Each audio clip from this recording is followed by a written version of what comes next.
Même Google est en train de s'écraser sur la Pride et les drag queens, les fameux drag shows. Comme vous le savez, la grande mode de prendre des drag queens pour aller faire des striptease devant des gamins ou des lectures dans des bibliothèques devant des gamins, évidemment de livres extrêmement orientés vers l'idéologie et le prosélytisme LGBT. On apprend que Google abandonne un parrainage de la Pride et des drags. On va faire le tour de cette info.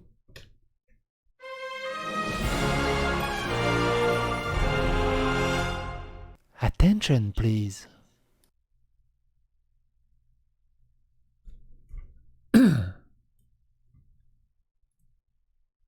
Google abandonne son parrainage de la Pride et Drag Show après que des centaines de travailleurs ont signé une pétition le qualifiant d'affront direct aux croyances religieuses et aux sensibilités des chrétiens.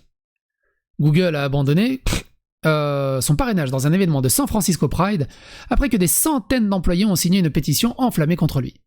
Le géant de la technologie parraine chaque année une série d'événements LGBT à travers les États-Unis et cette année, l'événement principal devait être un Pride and Drag Show au bar gay, beau, mettant en vedette l'artiste populaire Peaches Christ. Mais les employés ont remarqué que Google avait supprimé l'émission de San Francisco de sa page d'événements interne après le lancement d'une pétition s'opposant à l'événement pour des motifs religieux, selon des notes consultées par le CNBS. Signée par quelques centaines de personnes, la pétition affirmait que les performances de Peaches Christ sexualisaient et manquaient de respect aux valeurs chrétiennes, tout en accusant Google de discrimination religieuse pour avoir parrainé l'acte. Parlant de la drag queen de 49 ans, il disait leur art provocateur et incendiaire est considéré comme un affront direct à la religion, aux croyances et aux sensibilités des chrétiens. Alors, tu peux rajouter une virgule et à n'importe quelle personne sensée en fait qui a 2 neurones qui se touchent. Surtout quand vous le faites devant des gamins. La drag queen californienne Peaches Christ devait terminer les événements parrainés par Google en juin, qui est reconnu comme le mois des fiertés, jusqu'à ce que des centaines d'employés du géant technologique aient adressé une pétition contre la performance. Donc c'est lui sans le masque. 49 ans. Les auteurs ont également exigé des excuses des organisateurs. Ceux qui ont baillé, mettez-le dans le commentaire. Les auteurs ont également exigé des excuses des organisateurs, affirmant qu'ils s'étaient plaints auprès du service et des ressources humaines de Google, People Operation, alléguant que le lieu avait violé les directives de l'entreprise concernant les activités sexuelles explicites. Peaches Christ, qui est devenu célèbre sur la scène des drags californiens après le lancement de leur film Midnight Mass en 1998, a riposté aux pétitionnaires, les accusant de promouvoir une rhétorique anti-queer, anti-gay. Écrivant sur Facebook, la drag queen a déclaré « C'est un autre exemple de la montée vraiment inquiétante de la rhétorique anti-queer et anti-gay qui utilise les artistes drag et les personnes trans comme bouc émissaire. » Pour eux, ils devraient pouvoir... S'ils ont commencé à faire ça devant des gamins, eux, ils n'y voient aucun problème, c'est pour l'ouverture d'esprit. Si du coup, maintenant, tu deviens contre, t'es anti-queer et anti-gay, t'es transphobe, évidemment. Quiconque me connaît et connaît ma carrière sait que j'utilise ce personnage et ce nom de drague pour présenter l'amour, faire rire les gens, créer du divertissement et créer de l'espace pour les étrangers.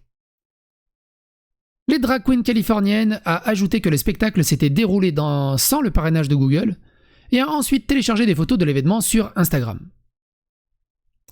C'était une démonstration joyeuse et sans vergogne d'artistes drag fabuleux, créant de l'art et du divertissement pour un public reconnaissant, ont-ils déclaré. La publicité interne initiale de Google pour la Pride and Drag Show, qui a depuis été supprimée, l'a présentée comme l'acte final pour clôturer ce mois incroyable en ce mardi. La société de technologie a déclaré qu'elle ne considérait plus la tête d'affiche prévue comme un événement de diversité et d'inclusion reconnu par Google, et qu'elle proposait plutôt un rassemblement social alternatif dans ses bureaux.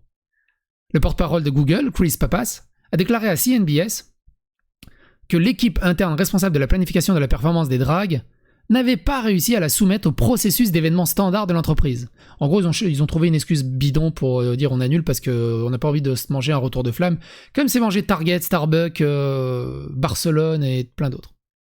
Bon, l'avantage avec les drag queens, c'est que j'ai pas besoin de Midjourney pour les miniatures.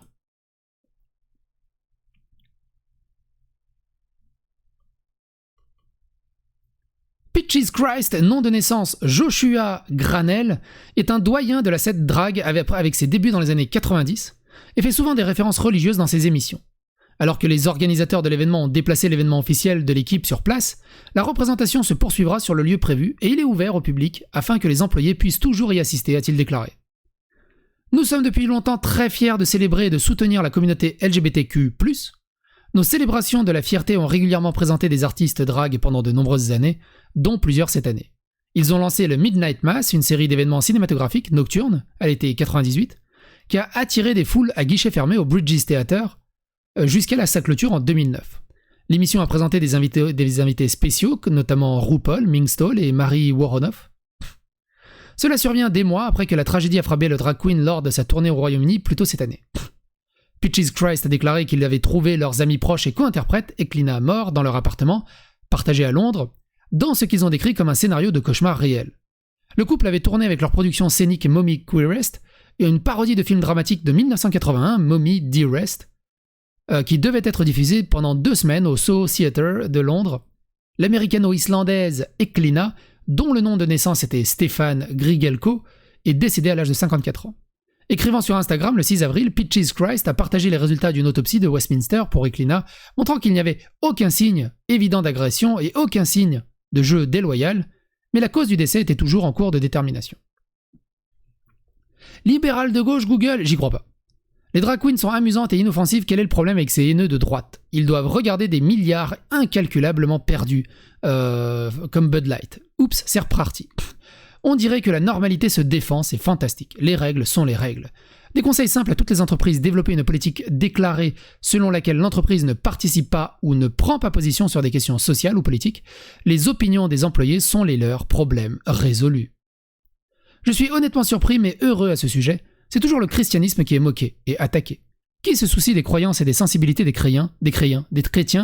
Traiter le fait des différentes personnes existe dans le monde. Un démocrate partage ce point de vue. Et vous, qu'est-ce que vous en pensez? N'hésitez pas à partager la vidéo, n'hésitez pas à partager l'algorithme, et à bientôt pour d'autres aventures. Stéphane! J'ai la ref.